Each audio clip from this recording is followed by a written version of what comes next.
সুপ্রিয় শিক্ষার্থী বন্ধুরা, আশা করি তোমরা সবাই ভালো আছো। আজকে তোমাদের সাথে যে বিষয়টি নিয়ে আলোচনা করব সেটা হচ্ছে তোমাদের ম্যাথমেটিক্সের এমসিকিউ যে পার্টটা রয়েছে, এমসিকিউ পার্টটা, অর্থাৎ এমসিকিউ এ তোমাদের সবথেকে বড় একটা ভয়ের বিষয়। তোমাদের বাকি সবগুলো যদি মোটামুটি কমপ্লিট থাকেও, তবে ম্যাথমেটিক্সের এমসিকিউটাতে এখনও তোমাদের মোটামুটি ভালো একটা ভয় থেকে গেছে।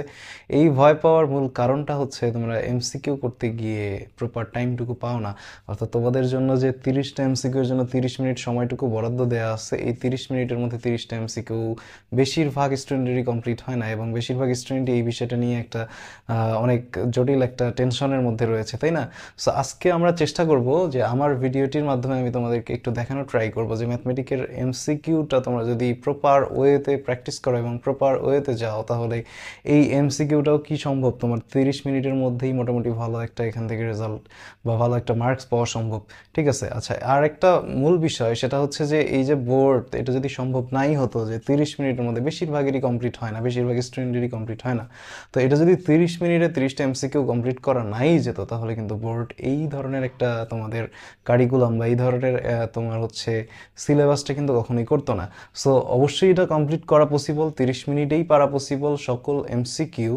তবে তোমাকে প্রপার ওয়েতে যেতে হবে, অর্থাৎ কিভাবে আসলে এক্স্যাক্টলি এই জায়গাটায় তোমার ফোকাস করা উচিত, তোমাকে সেটা ক্যাচ করতে হবে। সো আমরা শুরু করি। তার আগে আরেকটি কথা বলতে চাই, সেটা হচ্ছে যে কোনো একটা সাবজেক্টে তুমি যদি বেশি ভালো মার্কস পেতে চাও, বা অর্থাৎ তুমি A+ পেতে চাও, তাহলে তোমাকে কিন্তু অবশ্যই এমসিকিউটাতে খুব গুরুত্বপূর্ণ একটা ফোকাস রাখতে হবে। কেননা এমসিকিউয়ে তুমি যদি মোটামুটি 2 থেকে 3টা ভুল করো, মনে করো ধরো 30-এর মধ্যে তুমি 27, 28 বা 26 এরকম মার্কস পেয়ে গেছো, তার মানে তুমি মোটামুটি শিওর থাকবে যে তুমি ওই সাবজেক্টে A+ পেয়ে যাবা, বা তোমার পাওয়ার পসিবিলিটিটা 100%-এর কাছাকাছি। ক্লিয়ার? তুমি যদি এমসিকিউ খারাপ করো, তুমি ধরে নিবা তোমার ওই সাবজেক্টে রেজাল্টটা কি হবে, খারাপ হয়ে যাবে। সো এমসিকিউ জায়গাটাতে কিন্তু বেশি ফোকাস করতে হবে। এটার কিছু রিজন আছে যে কেন এমসিকিউ ভালো করলেই হচ্ছে আমি ওই সাবজেক্টটাতে ভালো করব, এটার কিছু রিজন আছে। সেই রিজনগুলো আজকে আমরা আলোচনা করব না, সেটা অন্য কোনো দিন বলবো। তবে তোমরা ধরে রাখবা যে এমসিকিউয়ে তোমার যদি ভালো মার্কস তুমি ক্যারি করতে পারো, তাহলে তোমার রেজাল্টটাও কি হবে, অনেক বেশি ভালো হবে। ওকে, সো আমরা এমসিকিউয়ে যে সমস্যাগুলো হয় তোমাদের ম্যাথমেটিক্সের এমসিকিউগুলো করতে গিয়ে বা পরীক্ষার হলে, তোমরা তো এতদিন অনেকগুলো পরীক্ষা দিছো, টেস্ট পরীক্ষা দিছো, প্রি টেস্ট দিছো, এছাড়াও মডেল টেস্ট দিছো, বা যেখানেই যে পরীক্ষা দাও না কেন অনেকগুলো পরীক্ষা দিছো। তো পরীক্ষার মাধ্যমে কিন্তু অলরেডি তুমি বুঝে গেছো যে তোমার প্রবলেমগুলো কোথায়। ঠিক আছে, তুমি যদি বুঝে নাও থাকো, আমি জাস্ট তোমাকে প্রবলেমগুলো বলবো এবং পরে তোমাকে সেই প্রবলেমগুলো ওভারকাম করার জন্য কী কী সলিউশন প্রয়োজন, সেই সলিউশনগুলো সম্পর্কে ডিসকাস করব। সো প্রথমত আমরা একটু দেখা ট্রাই করি যে তোমাদের ম্যাথমেটিক্সের এমসিকিউগুলো তোমরা যখন করতে যাও, সেই এমসিকিউগুলো সলিউশন করতে গিয়ে বা পরীক্ষার হলে তোমরা যে প্রবলেমগুলো ফেস করো, যারা এখনও তোমাদের নিজেদের প্রবলেমগুলো আইডেন্টিফাই করতে পারো নাই, যে তুমি বোঝো না, তুমি জাস্ট এতটুকুই জানো যে তোমার হচ্ছে ম্যাথমেটিক্সের এমসিকিউটা হচ্ছে না, বা তুমি ভালো একটা মার্কস পাচ্ছ না, আর কয়েকদিন পরেই তোমার পরীক্ষা, তবুও তুমি কি পাচ্ছ না, ভালো মার্কস পাচ্ছ না। সো এতটুকু জানো, এখনও নিজের প্রবলেমগুলো কোথায়, কোন জায়গায় তোমার ফোকাস করা উচিত, সেই জায়গাগুলো এখনও ধরতে পারো নাই। তাদের জন্য বলছি যে তোমাদের প্রবলেমগুলো আসলে এক্স্যাক্টলি যে জায়গায় হয়, সেটা হচ্ছে যে তুমি সবার প্রথমে যে প্রবলেমটা, তুমি যে নট কমপ্লিট অ্যান্সার, ঠিক আছে, অর্থাৎ প্রপারলি তুমি 30টা এমসিকিউ পড়ার সুযোগ পাও না। ক্লিয়ার? তুমি 30টা এমসিকিউ যে দাগাবে, তুমি 30টা এমসিকিউ পড়ার সুযোগ পাও না। তো এর মধ্যে হয় কি, তুমি 10টা, 20টা বা 20টার কাছাকাছি এরকম তুমি 30 মিনিটে এমসিকিউ পড়ার সুযোগ পাও। এর মধ্যে আবার কিছু ভুল যায়, আবার দেখা যায় যে এর মধ্যে কিছু পারো না, এরকম একটা ব্যাপার দেখা যায়। অর্থাৎ তোমার অ্যান্সারগুলো দেওয়া কমপ্লিট হয় না। এরপরে 2 নম্বরে যে প্রবলেমটা হচ্ছে, তুমি একটা চ্যাপ্টার আছে, ধরে নাও তুমি সেট ফাংশন অনেক ভালো করে পড়ছো, ঠিক আছে, সেট ফাংশন তোমার খুব ভালো করে জানা আছে, তবুও কি হয়, তুমি সেট ফাংশনের এমন একটা প্রশ্ন দিয়ে দিচ্ছে, সেটার তুমি অ্যান্সারই খুঁজে পাও না। হ্যাঁ, নট ফাইন্ড অ্যান্সার, হ্যাঁ, তুমি সেই কোশ্চেনের অ্যান্সারটা খুঁজে পাও না। অর্থাৎ তুমি সলিউশন করো, তুমি অঙ্ক করো, অঙ্ক করে রেজাল্ট বের করার ট্রাই করো, কিন্তু দেখো যে তোমার যে রেজাল্টটা বের হয়েছে সেটা কিসে নাই, সেটা ওই 4টা অপশনের মধ্যে একটাও নাই। সো আলটিমেটলি তুমি 1 মিনিট বা 2 মিনিট ধরে যে কাজটা করলা বা যে সলভটা করলা, সেটা কিন্তু তোমার 2 মিনিটটা কি হলো, মানে তোমার সলিউশনটাতে ভুল হয়েছে, এবং এই ভুল হওয়ার কারণে তোমার সময় একদিকে গেছে, দ্বিতীয়ত তুমি আবার তোমার কনফিডেন্স ডাউন হয়ে গেছে যে আমি তো পারতেছি না, কি হচ্ছে, ভুল হচ্ছে, তুমি একটা টেনশনের মধ্যে পড়ে যাবা। সো এটাও একটা মেজর ইস্যু যে তোমার একটা চ্যাপ্টার সম্পর্কে প্রপারলি একটা নলেজ থাকলেও দেখা যায় যে অনেক সময় তুমি যখন সেটার সলিউশন বের করতে চাও বা শর্টকাট একটু করতে চাও 2-1 মিনিটের মধ্যে, দেখা যায় যে তখন ওই অ্যান্সার যেটা বের হইছে কোনো একটা জায়গায় অবশ্যই ভুল হয়। সো অ্যান্সার যখন বের হইছে সেই অ্যান্সার তোমার অপশনের মধ্যেই নাই, সো তুমি ঘাবড়ে যাবা। সো এইটা একটা আরেকটা প্রবলেম। তারপরে আরেকটা প্রবলেম হচ্ছে তোমাদের জানা বিষয়ে কিছু ভুল হয়ে যায়, জানা বিষয়। এবং এটা সব থেকে মেজর ইস্যু, যাদের মধ্যে এই সমস্যাটা আছে তারা খুবই একটু বেশি প্র্যাকটিস করতে হবে। তোমাদের সলিউশনটা দিয়ে দিব। জানা বিষয় ভুল হয় বলতে তুমি একটা জিনিস জানো, একটা কোশ্চেনের অ্যান্সার তুমি জানো, তুমি ঠিকভাবে এটার সব কিছু জানো এবং তুমি এটা পারতে, বাট ওই পরীক্ষার ওই সময়টুকুতে তুমি পারোনি। তুমি পরীক্ষা থেকে বের হয়ে আসলে দেখলে যে হায় হায় আমি এটা ভুল করলাম, এটা তো আমার পারার কথা ছিল বা আমি এটা পারতাম। তো এই রকমেরও কিছু কিছু সমস্যা হয়। এবং লাস্ট আরেকটা সমস্যা হয় যে তুমি কোশ্চেনটাই বুঝো না, ঠিক আছে? তুমি তো পারা তো দূরের কথা, তুমি এই ধরনের কোশ্চেন জীবনে চোখেই দেখো না, এইরকম ঘটনা ঘটে, কোশ্চেন না বুঝা, ঠিক আছে? তো এই এই সামান্য কয়েকটা হচ্ছে তোমার মেজর প্রবলেম তোমার মধ্যে হতে পারে, বা তুমি যে যখন ম্যাথমেটিক্সের এমসিকিউ করতে যাবা তখন এই প্রবলেমগুলো তুমি হচ্ছে ফেস করতে পারো। ঠিক আছে? সো আমরা ম্যাথমেটিক্সে এটা তোমরাও বোঝো, যারা যারা একটু জাস্ট চিন্তা করেছো যে আমার সমস্যাটা কোথায়, তাহলেই তুমি তোমার প্রবলেমগুলো বুঝতে পারবা। সো এখন এই প্রবলেমগুলো থেকে আমরা কিভাবে ওভারকাম করবো এবং সব থেকে বেস্ট ওয়েটা কি, সব থেকে বেস্ট ওয়েটা আমি তোমাকে বোঝানোর জন্য বা আমি তোমাকে বলার জন্য জাস্ট কয়েকটা পয়েন্টে, প্রবলেমগুলোর মতোই কয়েকটা পয়েন্টে আমি সলিউশনগুলো দিয়ে দিই। তো তোমার এত সব কিছু ওভারকাম করে 30 মিনিটে 30টা এমসিকিউ ঠিকভাবে কারেক্ট করার প্রথম সলিউশন যেটা, সেটাই হচ্ছে প্র্যাকটিস।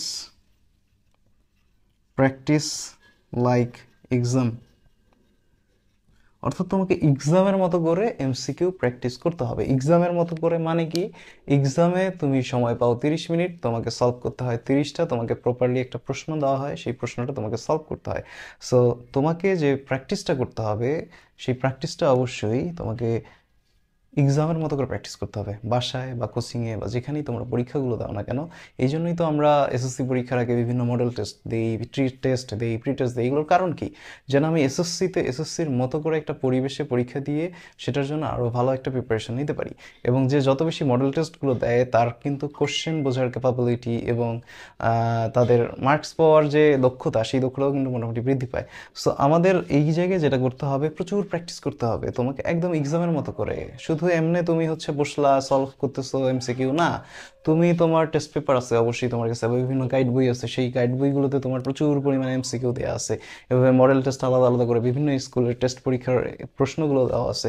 তুমি করবা কি, তুমি টাইম ধরো, ঘড়িতে টাইম দেখলা, 30 মিনিট চালু করে দিলা ঘড়ি, করে দিয়ে তুমি স্টার্ট করে দিলা, প্র্যাকটিস করে দিলা। তোমার এই 30 মিনিটে তোমাকে 30টা সলভ করতে হবে। দেন সেখানে অ্যান্সার আছে, তুমি অ্যান্সারের সাথে মিলাও।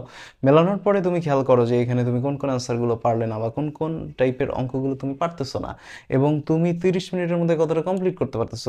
ধরা যাবে যে প্রথম দিকে যখন তুমি প্র্যাকটিস করবা, তুমি 30 মিনিটে সর্বোচ্চ হলে 10টা অনেক কম হয়ে যায়, 30 মিনিটে দেখা যাচ্ছে 20টা বা 22টা এরকম করে অ্যান্সার করার সুযোগ পাচ্ছ, বাকি 8টা কোশ্চেন পড়ারই সুযোগ পাচ্ছ না।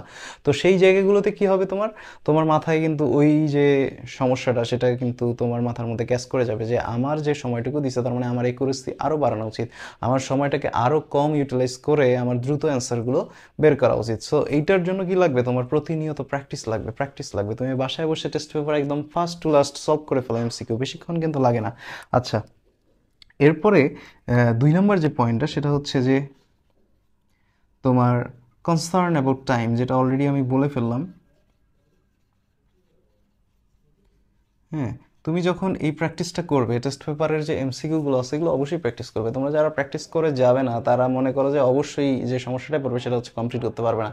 সো টেস্ট পেপার কিনে অনেকে জাস্ট বাসায় ফেলায় রাখো, টেস্ট পেপারের কোশ্চেনগুলো খুলেও দেখো না, বা জাস্ট 2-4টা কোশ্চেন দেখে টেস্ট পেপার যেরকম নতুন নতুনই থেকে যায়। না, টেস্ট পেপারে তুমি দাগায় ফেলো না, কিনছো টাকা দিয়ে, ওটা দাগায় ফেলো। ওখানে কোশ্চেন যেগুলো দেওয়া আছে তুমি সবগুলো দাগিয়ে দেখিয়ে সেখানকার অ্যান্সারগুলো বের করে ট্রাই করো। সো তোমাকে কি করতে হবে, টাইম মেনটেন করে পরীক্ষার মতো করে বাসায় হোক বা যেখানেই হোক, বাসায় হোক টেস্ট পেপার তাহলে তো বাসায় পরীক্ষা দিতে পারবা। সো এই কাজটা তোমাকে অবশ্যই করতে হবে, শুধুমাত্র টাইমটাকে ভালোভাবে মেনটেন করার জন্য। এরপরে তোমাকে আরেকটা খুবই গুরুত্বপূর্ণ কাজ করতে হবে, সেটা হচ্ছে যে কিছু শর্ট টেকনিক জানতে হবে, শর্ট টেকনিক। ঠিক আছে, শর্ট টেকনিক জানতে হবে। শর্ট টেকনিক ছাড়া কিন্তু হবে না, সব কোশ্চেনের জন্য না, কিছু কিছু জায়গায়। শর্ট টেকনিক বলতে আমি বোঝাচ্ছি যে একটা ম্যাথ আসলে অনেকভাবেই সলভ করা যায়। তোমাকে জানতে হবে যে এটা সব থেকে ইজিয়েস্ট সলভের যে প্রসেস সেটা কি। ঠিক আছে, তো এই শর্ট টেকনিকগুলো কোথায় পাবে তুমি? শর্ট টেকনিকগুলো কিন্তু কেউ বলে না, কোচিংয়ের স্যার বা স্কুলের স্যাররা দুই একটা শেখায় দেয়, বেশিরভাগই কিন্তু তোমাকে নিজেকে আয়ত্ত করতে হবে। কীভাবে আয়ত্ত করতে হবে? এই যে প্র্যাকটিস করার মাধ্যমে। তুমি যত বেশি প্র্যাকটিস করবে তত বেশি তুমি শর্ট টেকনিকগুলো শিখতে পারবে, বা ওখানে গাইড থেকে তুমি তোমার যে স্যার আছে তাদের কাছ থেকে জানতে পারো, অথবা আমাকেও এইভাবে বিভিন্ন জায়গায় কমেন্ট করতে পারো, তোমাকে হলে আমি অ্যান্সারগুলো দিয়ে দিব যে কীভাবে শর্ট ওয়েতে যে কোনো একটা ম্যাথ সলভ করা যায়। এটা তুমি নিজেই বুঝে যাবে যেহেতু এতদিন ধরে অঙ্কগুলো করে আসছো। সো অবশ্যই শর্ট টেকনিকের প্রতি কনসার্ন হইতে হবে, এবং তারপরে শর্ট টেকনিক মিন্স শর্ট ওয়েতে শর্ট টাইমে কীভাবে সলভ করা যায় কোশ্চেনগুলো সেটা সম্পর্কে ভাবতে হবে। দেন হচ্ছে লাস্ট যেটা ক্যালকুলেটর, বিশেষ করে ম্যাথ ফিজিক্স এই টাইপের যে এমসিকিউ প্রশ্নগুলো আছে সেগুলোতে কী লাগে? ক্যালকুলেটর লাগে। এবং ক্যালকুলেটরটা এই যে আর কয়েকদিন যে পরীক্ষার সময়টা আছে, এই কয়েকটা দিন ফোনটা চাপো বাদ দিয়ে ক্যালকুলেটর চাপো বেশি বেশি করে। কী হবে? ক্যালকুলেটর বাটনগুলো যত স্পিডে চাপতে পারবা, যেমন তুমি ফোনে যখন মেসেজ টাইপ করো দেখো যে হচ্ছে কেউ অনেক ফাস্ট টাইপ করে না, তার মানে কি তার প্র্যাকটিস বেশি, তার সময় লাগে কম। তো একইভাবে যেহেতু আমাদের ক্যালকুলেটরের অনেক বড় একটা ইউজ আছে এই পরীক্ষায়, সো ক্যালকুলেটরটা একটু দ্রুত মানে তোমার প্রেস করার বা দ্রুত চাপাচাপি করার, দেন সেখান থেকে অ্যান্সার বের করার একটা দক্ষতা থাকলে তোমার দেখা যাবে খুব ইজিলি অনেকগুলো ম্যাথ যেহেতু ক্যালকুলেটর দিয়ে করতে হয় তোমাকে, এবং ক্যালকুলেটরের কিছু ফাংশন একই সাথে শিখতে হবে। ক্যালকুলেটরের অনেক শর্ট ফাংশন আছে, সেই ফাংশনগুলো তোমাকে জানতে হবে, বা তুমি জেনে নিবা কোনো না কোনোভাবে। জেনে নিলে তোমার এই যে এভাবে যদি তুমি তোমার এমসিকিউ এর যে প্র্যাকটিসটা এটা জাস্ট বাসায় করতে হবে, বাসায় যদি করে যাও আমার মনে হয় না যে তোমার এমসিকিউ এ যে টাইম মেনটেনের ব্যাপারটা এটা কখনো হ্যাম্পার্ড হবে। অর্থাৎ তুমি 30 মিনিটের মধ্যে 30টা এমসিকিউ খুব ভালো করে অ্যান্সার করতে পারবে। আর এমসিকিউ বা সৃজনশীলের মধ্যে সব থেকে বড় ব্যাপার হচ্ছে যে সৃজনশীল তোমার যদি বই কমপ্লিট থাকে বা বইয়ের সব কিছু তুমি জানো, তুমি বইয়ের অঙ্ক পারো, হ্যাঁ বইয়ে যে প্রশ্নগুলো দেওয়া আছে সেগুলো পারো, সেগুলো জানলে কিন্তু কখনোই হবে না। সৃজনশীলের মূল ব্যাপারটাই হচ্ছে তোমাকে আগে প্রপার কনসেপ্ট জানতে হবে বই থেকে, দেন তোমাকে প্র্যাকটিস করতে হবে। যদি তুমি প্র্যাকটিস না করো তুমি সৃজনশীলে কখনো ভালো মার্কস পাবা না, তুমি ওই সাবজেক্টে কখনো ভালো মার্কস পাবে না। অর্থাৎ আমাদের বর্তমান যে শিক্ষা ব্যবস্থা, এই শিক্ষা ব্যবস্থায় প্র্যাকটিস এবং বইয়ের পড়া এই দুইটার যদি কম্বিনেশন সুন্দর না থাকে, তোমার প্রিপারেশন কখনোই সেটা ভালো একটা প্রিপারেশন না। সো চেষ্টা করো এই ম্যাথমেটিক্স যে কয়েকদিন আছে এই কয়েকদিনের এমসিকিউগুলো একটু বেশি বেশি প্র্যাকটিস করার, গাইড থেকে সময় নিয়ে বাসায়। আসলে তোমাকে এক্স্যাক্টলি যেটা করতে হবে তুমি সেই জিনিসটাই বাসায় প্র্যাকটিস করবে। অর্থাৎ তোমাকে যেহেতু 30 মিনিটের মধ্যে 30টা এমসিকিউ দাগাইতে হবে, সেটা যদি তুমি বাসায় প্র্যাকটিস করো, তুমি যদি বাসায় কমপ্লিট করতে পারো, ইনশাল্লাহ তুমি পরীক্ষায় পারবা। সো সেই ধারাবাহিকতায় আগাতে থাকো, ভালো করে পরীক্ষা দাও, এবং দেখা হবে পরের কোনো ভিডিওতে।